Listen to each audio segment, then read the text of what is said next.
Iniciando mais um vídeo aqui no canal. No vídeo de hoje faremos a resolução de 5 questões da UPE, do Sistema Seriado de Avaliação 1.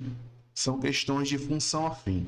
Então, se você estiver se preparando para fazer a prova em dezembro, é interessante que você veja essas questões, pause o vídeo, tente resolver e em seguida veja a resolução aqui.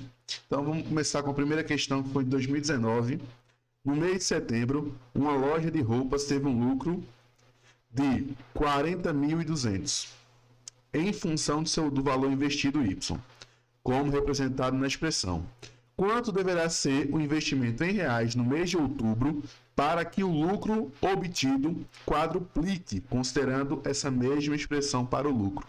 Então, eu quero um lucro que seja 4 vezes esse lucro que eu obtive aqui no mês de setembro. Então, no mês de setembro, o lucro foi de 40.200. Então, você vai fazer, primeiro, 40.200 vezes 4, 0, 0, 8, 0, 4 vezes 4, 16, né? Dá 160.800. Eu quero que o lucro seja esse, tá? Para isso, eu tenho que saber quanto eu tenho que investir. Então, basta a gente usar a expressão que foi dada na questão. O lucro é 160.800, 160.800. Eu quero saber o valor de Y. 8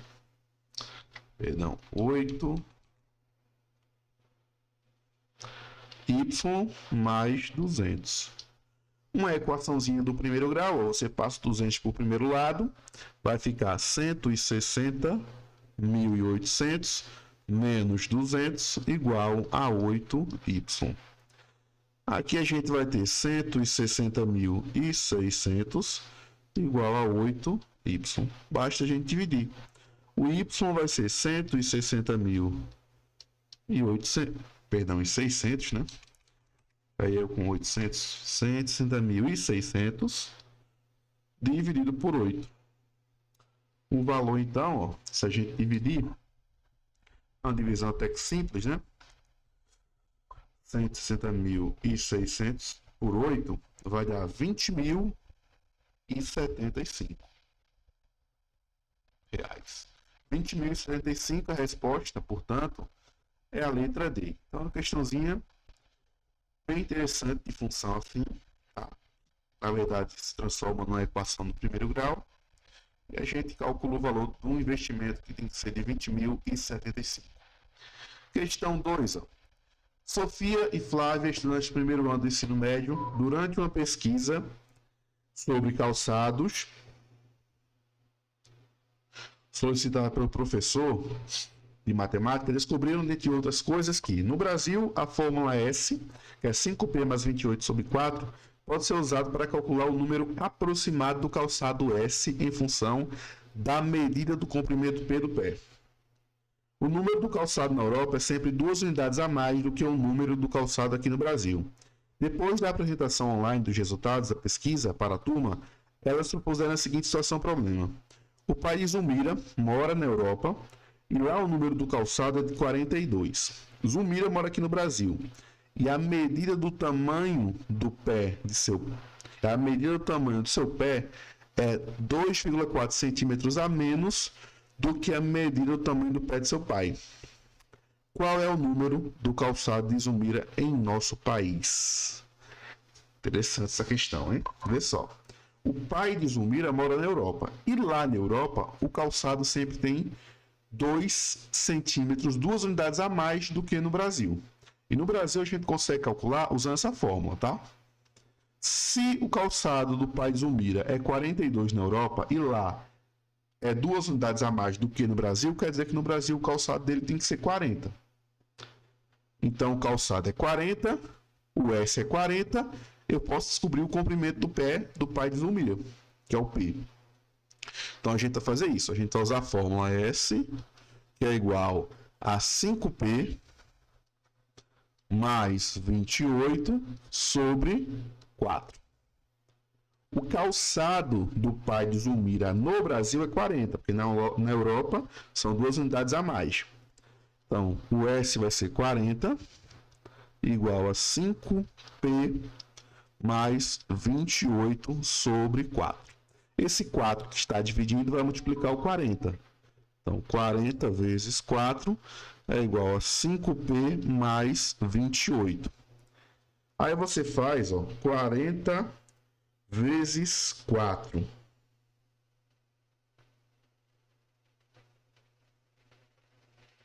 40 vezes 4 é 160. É igual a 5P mais 28.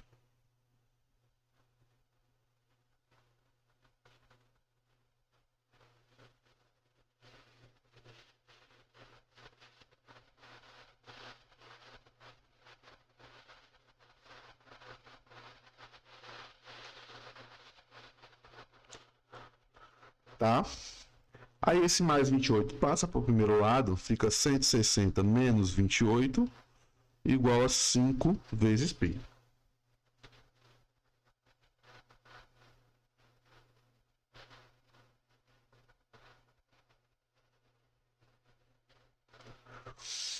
Cento e sessenta menos 28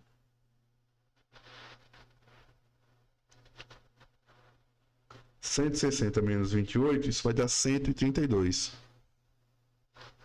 Igual a 5P. Se você dividir 132 por 5, quer dizer que o pé do pai de Zulmira vai ser 132 dividido por 5, que vai dar exatamente 26,4 centímetros. Então, o pé do pai de Zulmira tem 26,4 centímetros. Vamos continuar aqui no problema. Zulmira mora aqui no Brasil e a medida do tamanho do seu pé é 2,4 centímetros a menos do que o pé do pai dela. Então, 2,4 centímetros a menos é o pé de Zulmira. Então, você pega o pé do pai e subtrai 2,4. Então, 26,4 menos 2,4, 0. Aqui dá 4, 2. O pé de Zulmira tem 24 centímetros.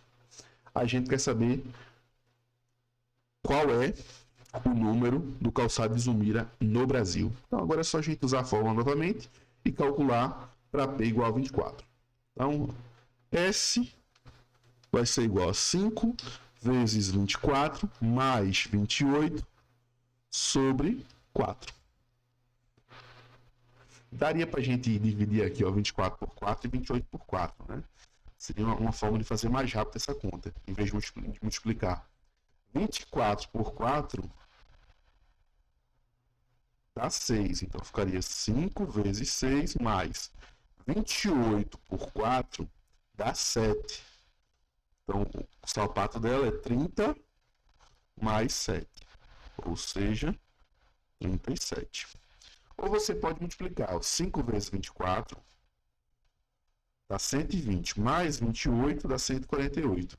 Dividido por 4, daria 37.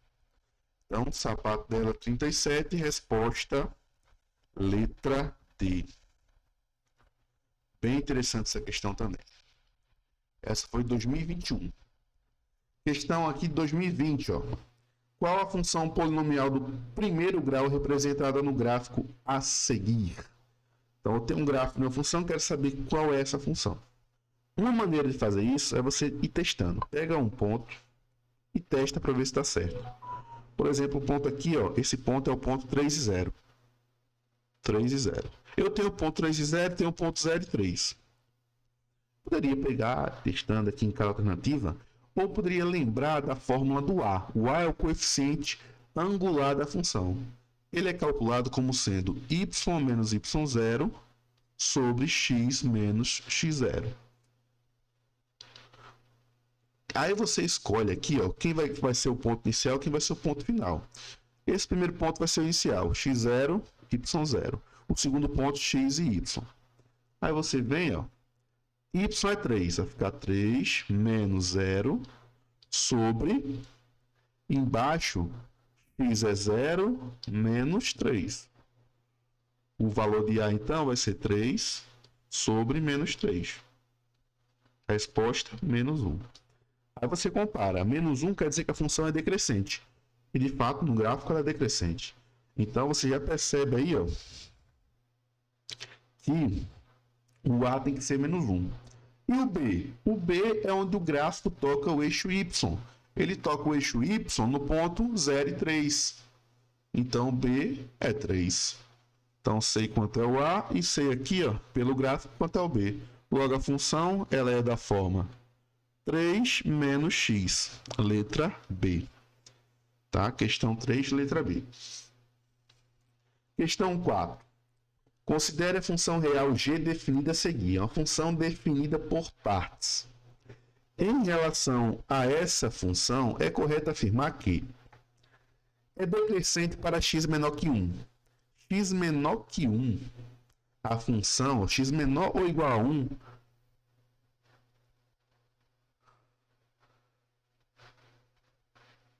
ó, x menor que 1,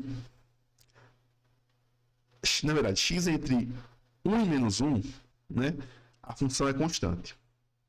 E x menor que menos 1, a função é 2 mais x. 2 mais x é uma função crescente, porque se você observar, o coeficiente angular aqui é positivo, então a função é crescente. E nesse intervalo entre 1 e menos 1, ela é constante. Então, para x menor que 1, ela não é decrescente, ela é constante e depois ela cresce. Então, letra A, falsa. Letra B, é crescente para x maior que 1. X maior que 1, a função, ó, é 2x mais 3. Na verdade, menos 2x mais 3. Ou seja, esse menos 2 é o coeficiente angular. Quando o coeficiente angular da função, lembrando sempre, na função afim, f de x ela é ax mais b. Coeficiente angular da função indica se ela é crescente ou decrescente. O a positivo, a função é crescente. O a negativo, a função é decrescente. Nesse caso, a função é decrescente. Então, letra B não pode ser. Letra C. É uma função constante.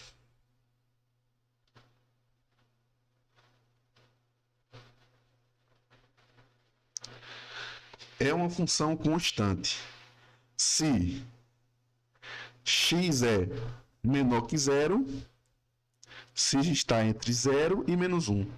Entre 0 e menos 1 ela é constante, aí você vai observar aqui no gráfico, aqui na expressão da função, entre 0 e menos 1. Ou seja, entre 0 e menos 1 é esse intervalo aqui, ó, em que ela vale 1. Então, de fato, ela é constante. A resposta, letra C.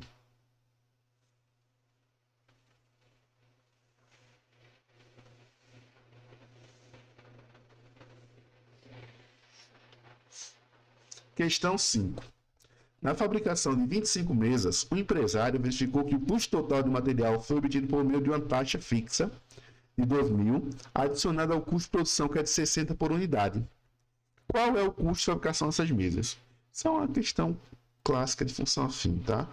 Você lembrar que a função afim, ela é útil para a gente construir, modelar um problema que eu tenho, uma taxa fixa e uma taxa variável. Nesse caso aqui, ó, a taxa fixa é 2.000 e a taxa variável é 60. A taxa variável a gente multiplica pela variável x, somado com a taxa fixa, que é 2.000, a gente tem o nosso custo. O custo em relação ao x é dado por essa expressão. A questão quer saber o custo para produzir 25 mesas. Então, eu vou calcular o C de 25. Vai ser 60 vezes 25 mais 2.000. 60 vezes 25 dá 1.500 mais 2.000. 1.500 mais 2.000, né? Somando, vai dar 3.500. Resposta, portanto, letra C, tá? Se você assistiu esse vídeo até aqui e gostou, deixa um like, comente, compartilhe esse vídeo, né? Se você resolveu as questões, conseguiu acertar tudo, parabéns. Se não conseguiu, estude mais, reveja mais vídeos sobre esse assunto e resolva bastante questão para chegar preparado na prova e gabaritar as questões de função afim, tá? Que são questões bem interessantes e que vai estar presente na prova do SSA e também na prova do Enem.